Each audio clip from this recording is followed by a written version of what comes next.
Hello friends, welcome to my channel and thanks for watching this video. Friends, in this video we're going to discuss about the monthly chart of BlackBerry Limited. Now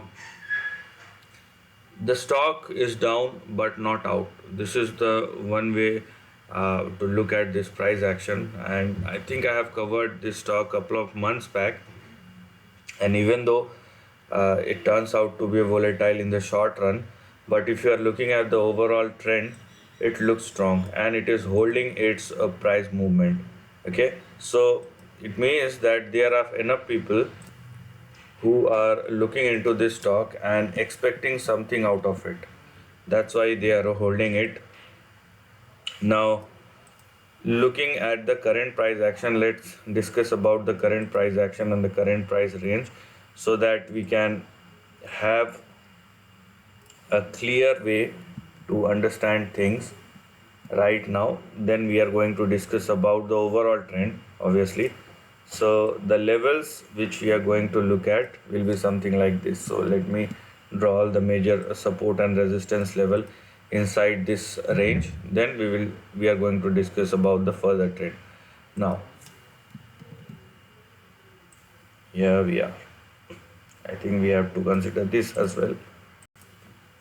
Now let's understand that the big range we are talking about, the current big range trend we are talking about, is in between 3.9 and 31.14. Okay, so this is the big thing that we are looking here right now, inside which we will have our immediate support at 7.87, and then we will have our next support at 6.3 on the downside, and furthermore we have 3.9. So it must be clear, before taking any risky position, you should understand the risk and you should have a clear idea about the risk you are about to take and whether you are comfortable with it or not. Okay, now if it continues to sustain above 7.87, which it is right now, you have 2 or 3 levels to look at, starting with $15. Then you will have your next target at $22. Further you have $31, or the high that it has tested in the month of January 2021. But I would extend this range to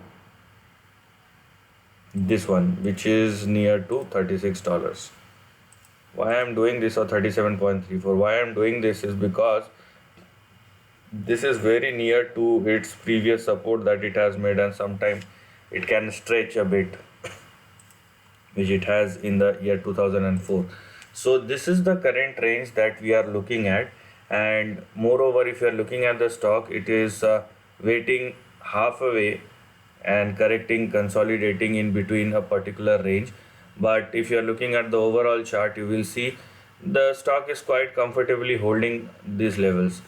So if it continues to hold above 7.87, we have 15, 22, 31 and 37. But if you are looking at holding it for the long term, or at least play for this bull trend, why not, and why shouldn't we go for the big one or the big range? It is very much possible. Why are we not doing this? In that case, in that scenario, if the stock makes a breakout above 37 or $38, in that case the big target that we are looking at will start with 73, then we have 90, and the previous high of 2008 was $150. Now these three targets will, or these three levels will only get activated if the stock sustains above $38. But if the stock is holding and it's been correcting, consolidating for the last 10 years, and it is not going below a particular range, it is pretty much possible that the next upside, or the next trend on the upper side, will probably push the bar towards the upper end of the range. And if we are lucky enough to get a breakout beyond $38, and if the breakout sustain, we have 73, 90 and 150 on the upside. So this is the end of the video. If you like this content, do share your thoughts in the comment section and subscribe my channel. Lastly, take care of your family and friends.